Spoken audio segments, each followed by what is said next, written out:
नमस्कार दोस्तों, स्वागत है आप सभी का एक बार फिर से हमारे इस यूट्यूब चैनल पर।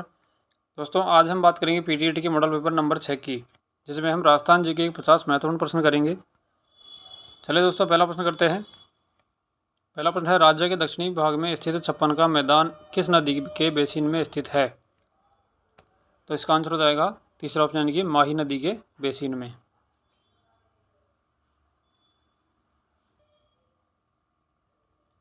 दूसरा प्रश्न है, राजस्थान का वह जिला जिसमें औसत वर्षा सबसे अधिक होती है, बताओ। राजस्थान का वह जिला जिसमें औसत वार्षिक वर्षा सबसे अधिक होती है, तो वो है तीसरा ऑप्शन, यानी कि झालावाड़ जिला। तीसरा प्रश्न है, हाड़ौती पठार पर निम्नलिखित में से कौन सी मृदा पाई जाती है? हाड़ौती पठार पर निम्नलिखित में से कौन सी मृदा पाई जाती है? तो इसका आंसर हो जाएगा वर्टीसोल्स मृदा। चौथा प्रश्न है, किस झील में आयड नदी गिरती है और बेडस के नाम से निकलती है? यानी किस झील में गिरने के बाद आयड नदी का नाम बेडच हो जाता है? तो ये है पहला ऑप्शन, यानी कि उदय सागर झील। पांचवा प्रश्न है, भाखड़ा नांगल परियोजना में नांगल बांध कौन सी नदी पर बनाया गया है? ये बनाया गया है पहला ऑप्शन, यानी कि सतलज नदी पर। छठा प्रश्न है, कौन से वृक्ष की पत्तियों का उपयोग बीड़ी निर्माण में होता है, बताओ। यानी कौन से वृक्ष की पत्तियों का उपयोग बीड़ी के निर्माण में होता है? तो ये ऑप्शन हो जाएगा आपका पहला, तेंदू। जो वृक्ष है उसकी पत्तियों का उपयोग बीड़ी बनाने में किया जाता है। सातवां प्रश्न है, किसी खुशबूदार उपज के उत्पादन के लिए नागौर प्रसिद्ध है, बताओ। यानी किसी खुशबूदार उपज के लिए नागौर प्रसिद्ध है, और वो है दूसरा ऑप्शन, यानी कि मेथी। कौन सी उपज है दोस्तों? मेथी। आठवां प्रश्न है, हरे कबूतर राजस्थान में किस अभयारण्य में पाए जाते हैं? हरे कबूतर राजस्थान में किस अभयारण्य में पाए जाते हैं? तो ये है दूसरा ऑप्शन, यानी कि सरिस्का अभयारण्य, अलवर जिले में। नवा प्रश्न है, केंद्रीय भेड़ एवं ऊन अनुसंधान संस्थान स्थापित है, बताओ। केंद्रीय भेड़ एवं ऊन अनुसंधान संस्थान स्थापित है, तो ये है अविका नगर, टोंक। यानी एक नंबर ऑप्शन सही हो जाएगा। दसवां प्रश्न है, खेजड़ी का वैज्ञानिक नाम क्या है? खेजड़ी का वैज्ञानिक नाम क्या है? तो खेजड़ी का वैज्ञानिक नाम है दूसरा ऑप्शन, यानी कि प्रोसेपिस सिनेरेरिया। 11वां प्रश्न है, बैराठ में किस सभ्यता के अवशेष प्राप्त हुए हैं, बताओ। बैराठ में किस सभ्यता के अवशेष प्राप्त हुए हैं? तो ये हो जाएगा 4 नंबर ऑप्शन, यानी कि मौर्यकालीन सभ्यता के अवशेष। 12वां प्रश्न है, वह कौन सा प्रथम अंग्रेजी इतिहासकार था जिसने राजस्थान की जागीरदारी फ्यूडलिज्म व्यवस्था पर लिखा था? तो ये हो जाएगा आपका 4 नंबर ऑप्शन, यानी कि कर्नल जेम्स टोड ने।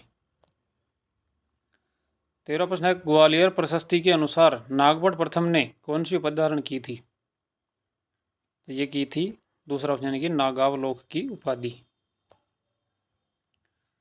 अगला है, राजस्थान की रियासतों में प्रशासन करने वाले अधिकारियों का वर्ग कहलाता है? तो ये कहलाता है दूसरा ऑप्शन, यानी कि मुत्सद्दी। 15वां प्रश्न है, महाराणा कुंभा ने मालवा के सुल्तान महमूद खिलजी पर विजय के उपलक्ष्य में निम्न में से किसका निर्माण करवाया था? तो ये करवाया था पहला ऑप्शन, यानी कि विजय स्तंभ का। और विजय स्तंभ को दोस्तों भारतीय चित्रकला का विश्वकोश भी कहा जाता है। अगला है, मारवाड़ के किस शासक की रानी उमादे भटियाणी इतिहास में रूठी रानी के नाम से प्रसिद्ध हुई? उमादे भटियाणी किस शासक की रानी थी? तो ये थी तीसरा ऑप्शन, यानी कि राव मालदेव की। 17वां प्रश्न है, अकबर ने भारमल की पुत्री को किस नाम से हरम में रखा था? अकबर ने भारमल की पुत्री, जो कि आमेर का शासक था, उसको किस नाम से हरम में रखा था? तो इसको रखा था तीसरा ऑप्शन, की मरियम उज जमानी के नाम से। 18वां प्रश्न है, बीकानेर के किस शासक ने महाराजा की पदवी धारण की थी? बीकानेर के किस शासक ने महाराजा की पदवी धारण की थी? इसका आंसर है तीसरा ऑप्शन, की राय सिंह।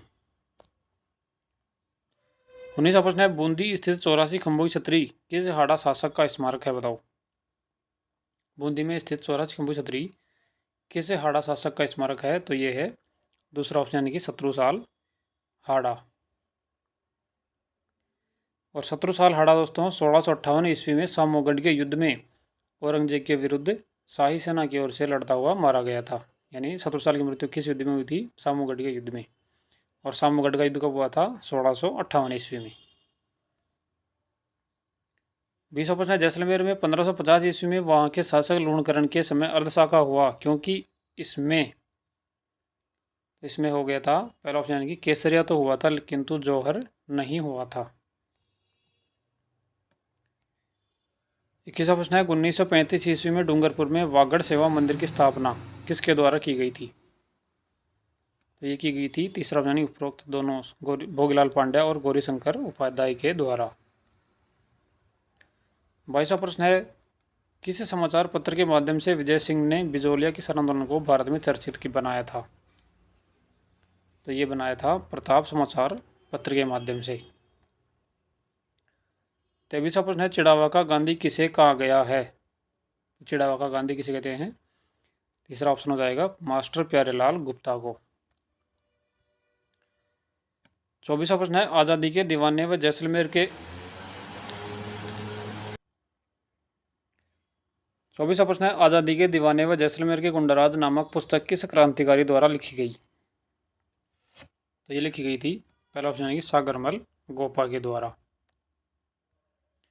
25वां प्रश्न है, डोला मरूरा दोहा के रचयिता कौन है? डोला मरूरा दोहा के रचयिता कौन है? तो ये थे पहला ऑप्शन की कवि कल्लोल। 26वां प्रश्न, नेवलों की पूजा किस दिन की जाती है?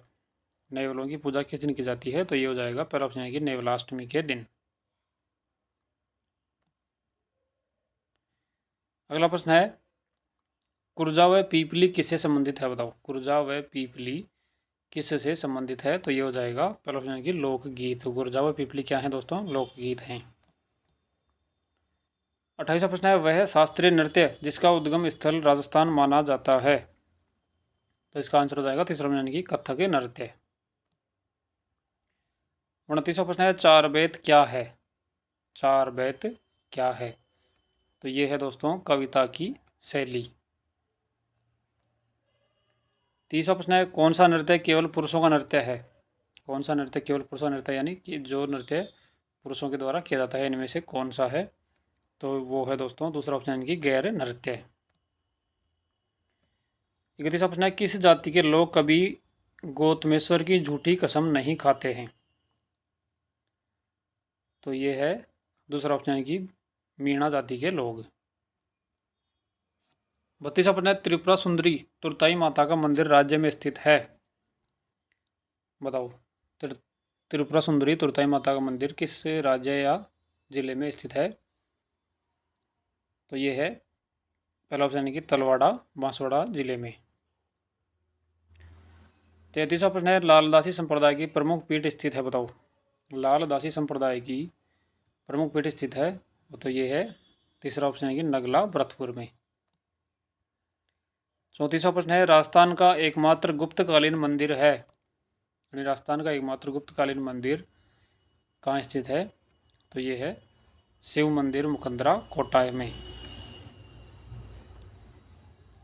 35वां प्रश्न है, ताराबात की ओढ़नी राजस्थान की किन स्त्रियों की लोकप्रिय वेशभूषा है? बताओ, यानी ताराबात की ओढ़नी किन महिलाओं के द्वारा ओढ़ी जाती है? तो ये है तीसरा ऑप्शन यानी कि आदिवासी स्त्रियों के द्वारा।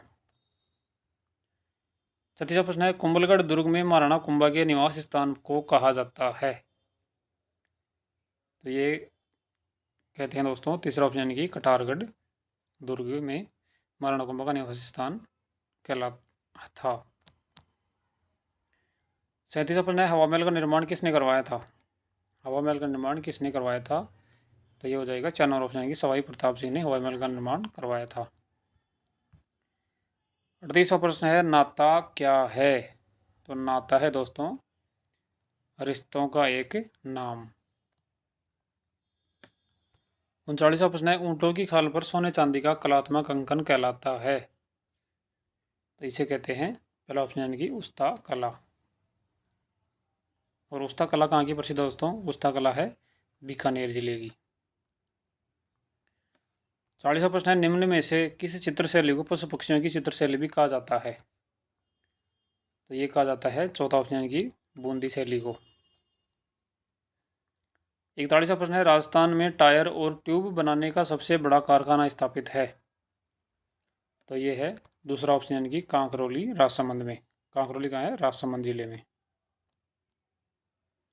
42वां प्रश्न है, राज्य के किस स्थान को संगमरमर की मंडी के रूप में विकसित किया गया है? तो इसका आंसर हो जाएगा दूसरा ऑप्शन यानी कि किशनगढ़। और किशनगढ़ कहाँ है? अजमेर में।